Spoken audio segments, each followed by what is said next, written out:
You are in danger of living a life so comfortable and soft that you will die without ever realizing your true potential. It's a lot more than mind over matter. It takes relentless self-discipline to schedule suffering into your day, every day. Denial is the ultimate comfort zone. The most important conversations you'll ever have are the ones you'll have with yourself. Pain unlocks a secret doorway in the mind, one that leads to both peak performance and beautiful silence. Don't stop when you're tired. Stop when you're done. Everyone fails sometimes, and life isn't supposed to be fair, much less bend to your every whim. You must recognize what you are about to do, highlight what you do not like about, and spend time visualizing each and every obstacle you can. The ticket to victory often comes down to bringing your very best when you feel your worst. It may be satisfactory, but that's another word for mediocrity. Most wars are won or lost in our own heads. Are you an experienced scuba diver? Great, shed your gear, take a deep breath, and become a 100-foot free diver. Are you a bad triathlete?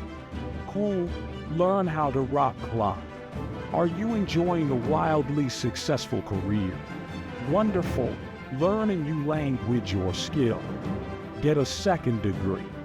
Always be willing to embrace ignorance and become the dumb in the classroom again, because that is the only way to expand your body of knowledge and body of work. It's the only way to expand your mind. We're either getting better or we're getting worse.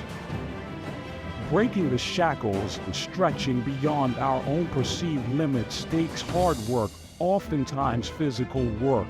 And when you put yourself on the line, self-doubt and pain will greet you with a stinging combination that will buckle your knees. If you want to master the mind and remove your governor, you'll have to become addicted to hard work. Because passion and obsession, even talent, are only useful tools if you have the work ethic to back them up. Always be ready to adjust, recalibrate, and stay after it to become better somehow.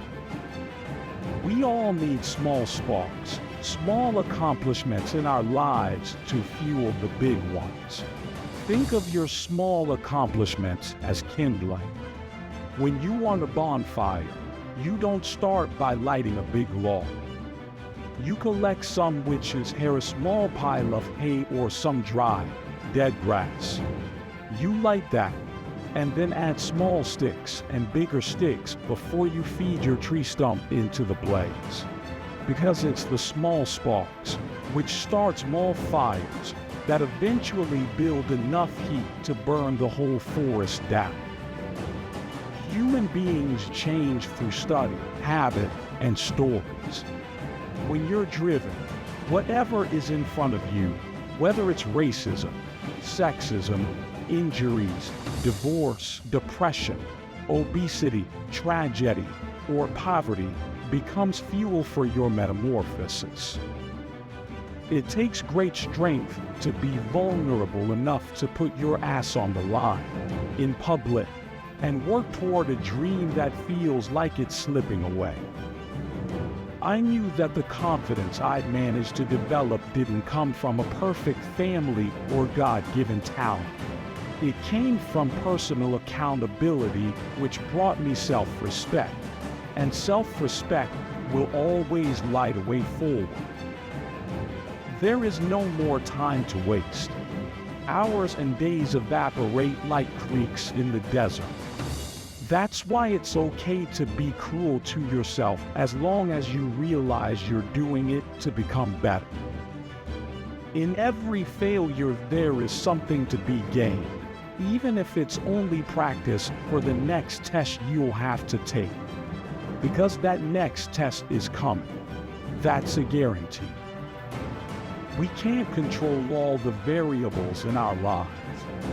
It's about what we do with opportunities revoked or presented to us that determine how a story ends. The Buddha famously said that life is suffering.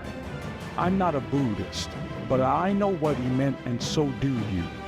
To exist in this world, we must contend with humiliation, broken dreams, sadness, and loss. That's just nature. My mother was my biggest fan. Whenever I failed in life, she was always asking me when and where I would go after it again. She never said, well, maybe it isn't meant to be. A lot of us surround ourselves with people who speak to our desire for comfort.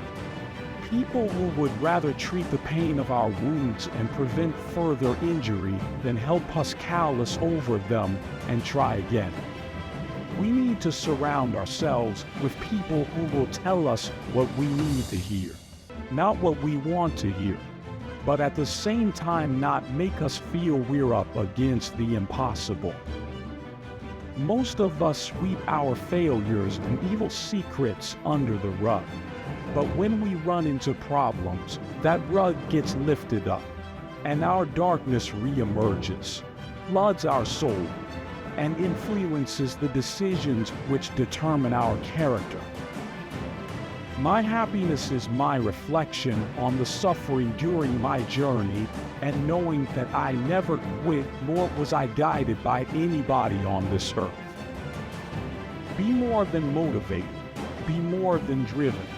Become literally obsessed to the point where people think you're really nuts. The hero is you.